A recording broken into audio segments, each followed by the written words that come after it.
Salve, salve, guerreiro, guerreira! Estamos de volta agora com o tema processo legislativo, que nós já começamos no vídeo anterior e vamos dar sequência agora. Vamos falar então das fases do processo legislativo comum, tá? Começando então pela iniciativa. Só lembrando antes, né? O processo legislativo comum, aquele relativo à lei ordinária, que é a base, né? Ele é dividido em três fases: introdutória, que é a iniciativa; a fase constitutiva, que tem a parte parlamentar e a parte executiva, discussão, veto e sanção; e a fase complementar, com promulgação e publicação. Vamos lá então, pessoal. Vamos iniciar a falar um pouco sobre a iniciativa. A regra geral consta do artigo 61 da Constituição Federal. Nós teremos então possibilidades. Quem pode deflagrar no Brasil processo legislativo? Deputado federal, senador, comissões, presidente da República, STF, Tribunais Superiores, PGR e os cidadãos. Observe o seguinte: essas são todas as iniciativas, só que algumas, como por exemplo a iniciativa popular dos cidadãos, algumas dessas terão peculiaridades, não é uma ampla iniciativa legislativa, tá bom? Vamos lá, pessoal. Então agora estudar propriamente a iniciativa. Nós temos dois tipos de iniciativa, né? A iniciativa concorrente e a iniciativa privativa. Como iniciativa concorrente, o principal conceitualmente na iniciativa concorrente é aquele que cabe a mais de um ente, existe uma concorrência entre eles. Como exemplo, podemos citar aqui a emenda constitucional, que nós temos aqueles órgãos, aquelas pessoas que podem então deflagrar o procedimento relativo à criação da emenda constitucional. A iniciativa privativa, por outro lado, é aquela que é restringida a só um ente ou pessoa. Como exemplo, eu posso pegar aqui com vocês os casos de iniciativa privativa do presidente da República, previsto no artigo 61, parágrafo 1º da Constituição. Para pegar um outro exemplo, pegando aqui o artigo para vocês, nós temos o artigo 93, ambos da Constituição Federal, tá? E aqui tem um questionamento bem interessante. Cabe emenda parlamentar em projeto de iniciativa privativa? Observe o seguinte: uma coisa é quem tem poder para deflagrar o procedimento, iniciar a iniciativa. Só que uma vez deflagrado o procedimento legislativo, nós vamos ter debates, nós vamos ter votação. E esse é um segundo momento, como nós vimos agora há pouco naquela estrutura do processo legislativo comum. E aí vem a pergunta: em razão de só o presidente da República poder deflagrar uns procedimentos de lei, isso quer dizer que o parlamento não pode fazer emenda em aqueles projetos de iniciativa privativa, ou eles podem sim fazer esse tipo de emenda? Esse foi um tema trabalhado pelo STF em inúmeros julgados, mas só para citar um aqui para vocês: ADI 4062. E o STF, nesse e inúmeros outros julgados, ele fala que sim, é possível a emenda parlamentar em projetos de iniciativa privativa. Só que nós temos que respeitar dois requisitos. Primeiro é a pertinência temática. Inclusive, se nós violarmos a questão da pertinência temática, se houver a violação da pertinência temática e houver emenda sobre temas estranhos ao projeto de iniciativa, podemos inclusive falar aqui no que o STF, a doutrina vai chamar da existência do rabo da lei, ou cauda da lei, também conhecido como contrabando legislativo. O rabo da lei, a cauda da lei, contrabando legislativo, ou do inglês riders. Isso é uma prática, de acordo com o STF já se posicionou sobre o tema, inconstitucional. por violar o devido processo legislativo, né? Na tentativa, muitas vezes trata-se de uma tentativa dos parlamentares em emplacar certos temas, né, estranhos àquilo que está sendo debatido, e isso, repito, é inconstitucional. Tá? Além desse requisito da pertinência temática, nós temos o segundo requisito. Não pode ter aumento de despesa. Não é possível a emenda parlamentar gerar aumento de despesa. Todo projeto, quando ele sai, seja qualquer o projeto, ele tem um custeio, né, que vai financiar esse projeto. Então, esse custeio é o limite no qual se pode falar, então, dessas emendas, já em razão da impossibilidade do aumento de despesa. Seguindo, a iniciativa privativa abrange normas do poder constituinte derivado. Observe o seguinte: o artigo 61, parágrafo 1º, ele vai trabalhar aqui com iniciativas privativas do presidente da República em lei. A questão é o seguinte: será que isso é algo restrito às leis? Ou será que essa limitação da iniciativa privativa também vai abranger as emendas constitucionais? Seja a emenda da Constituição Federal, ou mesmo o momento de criação da Constituição Estadual, ou ainda a emenda à Constituição Estadual. Vamos lá, deixa eu pegar aqui o número dos julgados para vocês. O tema foi trabalhado na ADI 1667, e o STF afirmou o seguinte: a iniciativa privativa não limita a iniciativa em termos de emenda à Constituição Federal, porque isso não consta expressamente do texto da Constituição Federal. Então, não só o presidente da República, em termos de emenda constitucional, poderá tratar do 61 das matérias do 61 parágrafo 1º, mas também qualquer outro daqueles que podem deflagrar o procedimento de processo legislativo relativo processo de emenda à Constituição, projeto de emenda à Constituição. E na criação da Constituição do Estado, o STF falou também nesse momento que não. No momento da criação da Constituição do Estado, eles tinham ampla possibilidade de regulamentar normas que, em tese, seriam de iniciativa privativa do chefe do executivo, né? Só que, tratando o tema no âmbito das emendas constitucionais, a Constituição do Estado, o cenário é diferente. A resposta aqui é sim. Observe o seguinte: as emendas constitucionais à Constituição do Estado, elas têm sim limitação em relação à iniciativa privativa do chefe do executivo. Então, essas matérias presentes no artigo 61, parágrafo 1º da Constituição, não poderão ser veiculadas por meio de emenda constitucional à Constituição do Estado. Por quê? Porque a iniciativa privativa abrange, sim, as normas do poder constituinte derivado relativa à emenda constitucional da Constituição Estadual. Então, a Constituição Estadual, via de consequência, emenda constitucional estadual não pode trabalhar essa temática, tá? É uma decisão do Supremo Tribunal Federal relativa ao tema. Seguindo, iniciativa popular. O tema é regulamentado no artigo 61, parágrafo 2º da Constituição, né? Não vou aqui tecer em detalhes o que está disposto no dispositivo, mas é de leitura obrigatória para vocês, tá?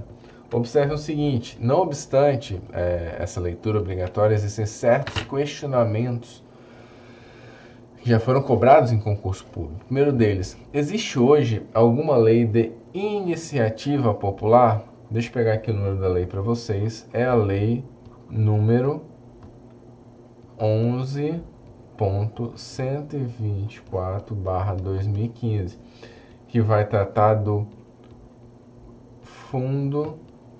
Nacional de Moradia Popular. Fundo Nacional de Moradia Popular. Essa é a única lei existente hoje no Brasil relativa à temática. Seguindo, cabe iniciativa popular de PEC. Observe o seguinte, a iniciativa popular prevista no artigo 61, parágrafo 2º, diz respeito somente à criação de lei. Lei e lei somente. Observe o seguinte, isso nos leva a um questionamento por demais interessante. O que acontece? Nós temos uma possibilidade de deflagração pelo povo, pela população de lei, mas não temos em relação à Constituição Federal, a emenda à Constituição Federal, e a Constituição Federal não traz essa possibilidade em relação às constituições estaduais. Exatamente por essa questão, né, a questão da PEC e a Constituição Federal, não temos jurisprudência do STF sobre possibilidade ou não, mas nós temos aqui posição doutrinária. Podemos citar o José Afonso da Silva e o professor Pedro Lenza. Tá? Eles vão responder esse questionamento de forma positiva. Por quê? Observe o seguinte, a iniciativa popular nada mais é do que um fator de legitimidade a um projeto que simplesmente pode ser originado no âmbito do parlamento. Então ele majora, ele aumenta a legitimidade, aí no que diz respeito ao exercício da soberania popular, em relação a esses projetos. E exatamente por isso que eles defendem que sim, porque não haveria de modo algum violação à Constituição Federal. Ao contrário, a ideia de democracia que permeia todo o nosso texto constitucional seria não só respeitado, mas majorado. Tá? Mas seria, na verdade, majorado. Em relação à PEC, a Constituição dos Estados. Nesse ponto, nós temos precedente, sim, do Supremo Tribunal Federal. Só pegando aqui o julgado para vocês. Aqui. Julgado até recente, de 2018, é a ADI 825. Na ADI 825 de 2018, o STF respondeu a essa questão de forma positiva. A Constituição do Estado pode sim prever iniciativa popular para projeto de emenda à Constituição, né? Já que isso é nada mais do que um fator de legitimação, um degrau a mais, podemos dizer assim, em relação à legitimidade, à soberania, ao exercício da soberania popular. Então, o STF já se pronunciou sim, de forma positiva em relação a esse questionamento. Beleza, pessoal? Vamos seguindo então. Última questãozinha aqui desse slide. Cabe iniciativa popular de matéria privativa. Matéria privativa é aquela que somente pode ser trabalhada especificamente sobre o quê? Um ente ou pessoa, como nós colocamos agora há pouco.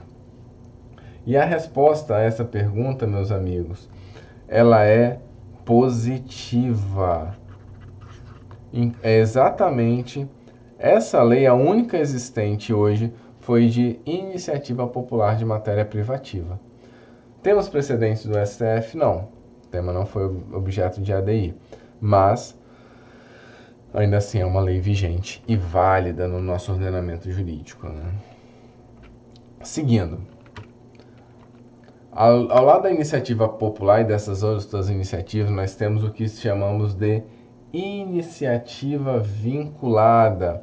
O exemplo, só pegando aqui o número do artigo para vocês, consta do artigo 165 e seguintes da Constituição Federal, que vai tratar do tema das leis orçamentárias.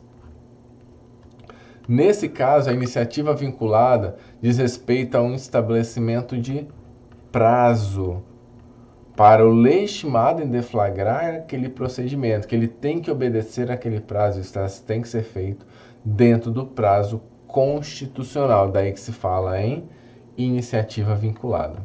Perfeito? Seguindo, Iniciativa conjunta existe no Brasil? Esse tema é muito interessante porque a iniciativa conjunta ela já existiu no Brasil até a emenda constitucional 41, vou pegar aqui o ano dela, 41/13. Até então a Constituição tinha um dispositivo que determinava uma iniciativa conjunta de vários chefes dos poderes, com a finalidade de estabelecer o teto do funcionalismo. Só que isso não existe mais, esse tipo de iniciativa foi revogado com a Emenda Constitucional 41 de 2013, beleza? Pessoal, vamos agora para algumas questões finais sobre iniciativa propriamente dita, né? Ponto 1. Projeto inicia na Câmara ou no Senado? Essa resposta é muito fácil e a Constituição mesmo ela é elucidativa. Artigo 64 da Constituição Federal, regra geral é a Câmara. Praticamente todos os projetos de todos aqueles legitimados que nós vimos há pouco, eles vão sempre se iniciar aonde? Na Câmara. Ué, professor, então nunca se iniciará no Senado? Somente em um caso se iniciará no Senado. Quando a própria iniciativa ocorrer dentro do Senado. Ou seja, pelos senadores. Nesses casos, e somente nesses casos, a iniciativa do projeto, a primeira casa a analisar o projeto, somente nesse caso será o Senado. Regra geral, primeira casa a analisar todos os projetos é a Câmara. Seguindo, é possível desistir de um projeto? Pessoal, observem o seguinte, a desistência do projeto, só pegando aqui o julgado, não trouxe o julgado, que pena, mas é um ponto já pacífico, né? É possível desistir de um projeto? Sim, é possível desistir de um projeto. Contudo, observe o seguinte, a deflagração de um processo legislativo é ato daquele que tem legitimidade, um ato quase que unilateral. Ele vai iniciar o procedimento, ele vai dar sequência. Só que o ato de desistência do projeto, ele se apresenta como um ato bilateral. Como assim, professor? Um ato bilateral. O ato que tem que ter um ok da respectiva casa onde o projeto se encontra, tá? Então, regra ela precisa sim, né, de uma... É possível sim, desculpa, desistir do projeto, mas essa desistência é um ato bilateral. Seguindo, meus amigos. Questão da irrepetibilidade dos projetos, também conhecido como princípio da irrepetibilidade. A irrepetibilidade dos projetos, ou princípio da irrepetibilidade, é uma regra constitucional de limitação à propositura do mesmo projeto. Tá? Então é uma restrição constitucional. E que a gente vai ver daqui a pouco, eu fiz um quadrinho bacana para vocês, mas por hora eu preciso, tem alguns questionamentos que a gente precisa trabalhar. Aplica-se a regra no caso de PL rejeitado com fundamento em erro de iniciativa? Imagine o seguinte cenário. Um deputado apresenta um projeto de lei, só que esse projeto de lei era de iniciativa do presidente da República. Aí então o projeto de lei é rejeitado por fundamento de erro na iniciativa. Só que o presidente da República vê aquele projeto e fala, pô, o projeto é bom, eu quero isso. E ele então vai deflagrar o processo legislativo. O princípio da irrepetibilidade se insere nesses cenários? A resposta é negativa. Por quê? Porque existe um erro aqui em relação àquele que deflagrou o processo. O princípio da irrepetibilidade, ele tem por premissa exatamente que a pessoa tem legitimidade para propor aquele tema, tá bom? Seguindo, aplique-se a regra no caso do projeto de lei rejeitado, que é veiculada a mesma matéria por medida provisória, observe o seguinte, nós estamos trabalhando aqui com espécies legislativas distintas. Uma coisa é, por exemplo, um projeto de lei que foi deflagrado por lei ordinária e ele é rejeitado. E outra coisa é a iniciativa desse projeto por meio de medida provisória. Exatamente por essas distinções de espécies legislativas, não vai se aplicar. A irrepetibilidade sempre vai trabalhar dentro da mesma espécie legislativa, beleza? E uma observação importante: emenda constitucional e medida provisória têm regras de irrepetibilidade distinta. Essa daqui, portanto, é para regra geral, fora de emenda constitucional e fora de medida provisória, tá? Seguindo. Fiz um quadrinho aqui para vocês, porque esse é um tema muito questionado em sede de concurso público. Artigo 67, regra geral. A matéria constante de projeto de lei rejeitado somente poderá constituir objeto de novo projeto quando, na mesma sessão legislativa, mediante proposta da maioria absoluta dos seus membros.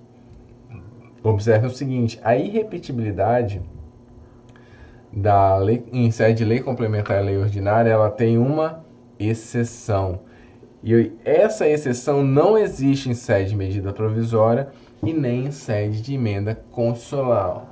Aqui a vedação ela é absoluta sobre esses temas, tá? Então, cuidado com essas distinções de tratamento. E exatamente por isso que eu fiz um quadro aí para facilitar a compreensão e até memorização, né? Quando a gente trabalha com quadro para fins de estudo, isso torna muito mais fácil a compreensão e as distinções que nós temos em relação às temáticas. Beleza, pessoal? Finalizamos por aqui, então, a parte da iniciativa. No próximo vídeo, então, nós continuaremos trabalhando aí a questão dos debates. Mas antes, duas questõezinhas para vocês. Segundo a STF, configura hipótese de inconstitucionalidade formal por vício de iniciativa relativa ao procedimento, portanto não conteúdo, a edição de lei de iniciativa parlamentar, que estabelece atribuições para órgãos da administração pública. Observe o seguinte, órgãos da administração pública diz respeito à iniciativa privativa do presidente da República. Só pegar aqui o dispositivo legal para deixar aqui de fácil acesso. Artigo 61, parágrafo 1º. Então, você tinha que ter conhecimento do que estava no artigo 61, parágrafo 1º, para responder essa questão. Então, o conteúdo da iniciativa privativa do presidente da República tem que estar, sim, memorizado, tá? Essas iniciativas. E exatamente por isso a assertiva é verdadeira, porque nós temos inconstitucionalidade formal. A discussão e votação dos projetos de lei de iniciativa do presidente da República, do STF, do STF e dos TRs, né, Tribunais Superiores, terão início no Senado Federal. A resposta é falsa. Terão início aonde? Na Câmara, como nós vimos agora há pouco, que ela é a regra geral, e o Senado é a exceção somente quando o projeto se iniciar nessa mesma casa. Pessoal, finalizamos por aqui. Tá curtindo, tá gostando? Deixa o seu like. É isso que nos incentiva sempre a fazer mais conteúdo para vocês. Beleza, meus amigos? Um grande abraço. Até a próxima. Ah!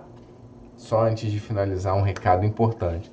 Vou deixar aqui embaixo um convite para vocês. Venha fazer parte do meu grupo do Telegram. Vou estar trabalhando lá com vários conteúdos de direito constitucional, muitas questões de concurso, julgados importantes. Eu tenho certeza que vai ser um conteúdo importante para a sua aprovação, beleza? Curte aí, vem com a gente, um grande abraço.